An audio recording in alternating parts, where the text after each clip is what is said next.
hablar de esta patología es muy importante recordar algo de la anatomía del hueso temporal. Entonces, a manera de resumen, pues sabemos que el hueso temporal tiene varias porciones, entre ellas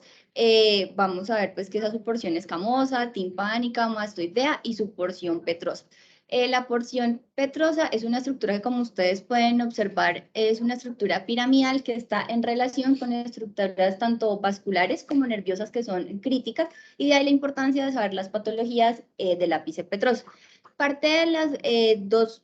estructuras anatómicas que tenemos que recordar para este síndrome va a ser el Kaun de Meckel, en el cual vamos a encontrar el ganglio de Gasser, donde vamos a encontrar pues, la eminencia de B1 y B2, y también el canal de Dorello, que es a través por el cual es el recorrido desde la cisterna pontina hasta el seno cavernoso del sexto par craneal. En el 30% de la población, este ápice petroso va a estar neumatizado, entonces vamos a tener que hay comunicación entre esta neumatización del ápice petroso y pues de las celdillas mastoideas. Y en el 7% de la población, esa neumatización es asimétrica.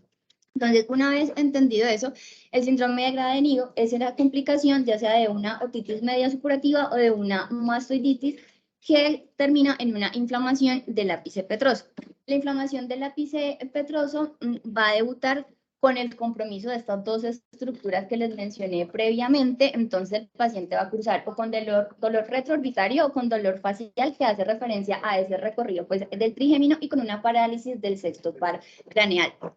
Eso da en conclusión la entrada del síndrome de Gradenigo, que es la otitis media con descarga auditiva o la mastoiditis, el dolor retroorbitario facial, y es primordial que tengamos presente la parálisis del nervio motor ocular externo para hablar de un síndrome de Gradenigo. ¿Por qué les hago énfasis en esta triada? Es porque hay una clasificación que está el síndrome de Gradenigo clásico, el incompleto y los diferentes mimics que tenemos de esta patología. Entonces, el clásico, la parálisis del sector craneal, el dolor en la región del trigémino y la evidencia como tal de la inflamación del ápice petroso. En el incompleto vamos a tener la parálisis, puede que tenga no tanto o el dolor retroorbitario o el proceso infeccioso, ya sea otitis media o la mastoiditis, y sí o sí tiene que contar otra vez con la inflamación del ápice petroso. En cambio, los mimics vemos que puede haber la parálisis o la sintomatología, más no hay compromiso del ápice petroso.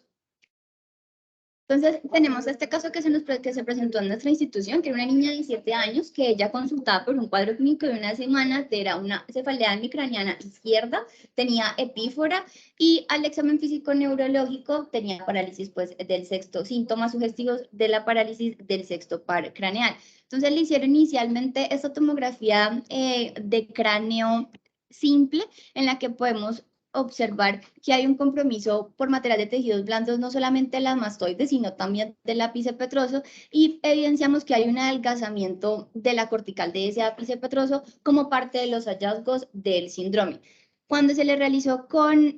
medio de contraste, pues vemos cómo realza todo este ápice petroso y parte del ala mayor de los esfenoides, y como las complicaciones que podemos presentar en el síndrome de Gradenigo es que el paciente haga abscesos cerebrales, haga meningitis y trombosis, especialmente del seno cavernoso sigmoide o transverso. Entonces se le realizó, en busca de esas complicaciones, una resonancia magnética cerebral contrastada, en el cual confirmamos pues la ocupación y la fusión mastoidea, el realce del ápice petroso, pero para beneficio del paciente no tenía ninguna de las otras complicaciones.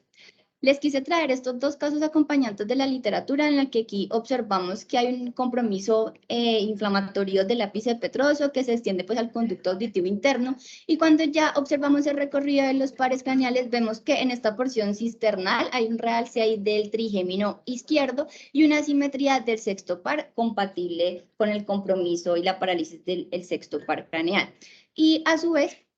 en este otro caso acompañante, observamos la efusión mastoidea izquierda, la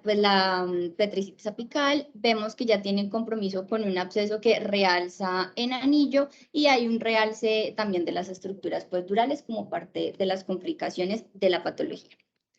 Entonces, siempre para recordar, las complicaciones del síndrome de Gradenigo son los abscesos, las trombosis de los senos venosos y la meningitis. Y Dentro de los mimics que tenemos que tener en cuenta es que muchas veces queda como una obstrucción crónica por antecedentes de inflamación pues en el oído medio o en la mastoides, entonces puede quedar líquido atrapado en ese ápice petroso. Pero observamos, como observamos en la imagen, que hay la ocupación por densidad material de tejidos blandos, más vemos que no hay un compromiso de la cortical ni una erosión ósea como si se presenta en el síndrome de Gradenich. También tenemos el mucocele del ápice petroso, vemos que es una lesión expansiva que tiene compromiso de la cortical. Ella se va a comportar hipointensa en T1, hiperintensa en T2. Vemos que no va a tener un realce como tal central. Normalmente el mucocele no realza y si lo presenta es un realce como observan en la imagen que es más periférico. Y la principal y la única diferencia que tenemos entre un mucocele y un colesteatoma del ápice petroso es que el colesteatoma sí restringe a la difusión, mientras que el mucocele no restringe. Y por último, también podemos estar frente a un granuloma de colesterol, que esta es una reacción pues inflamatoria al colesterol en la parte del ápice petroso. Entonces vemos igual, es una lesión expansiva, esta se va a comportar si es hiperintensa tanto en T1 como en T2, y tenemos el hallazgo característico que es ese borde hipointenso que hace relación pues al borde de la hemosiderina.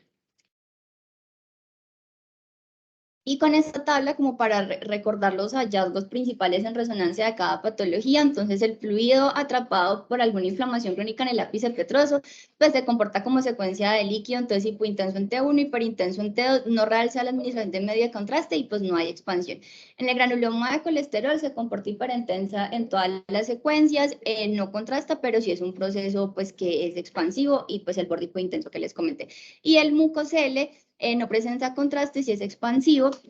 y pues no restringe, no restringe la difusión. Y ya como conclusiones, recordar que siempre que para hablar o considerar un síndrome de Gradenich tenemos que tener sí o sí por la parálisis del sexto par craneal, que es una patología que requiere una neuroimagen con contraste, que para descartar las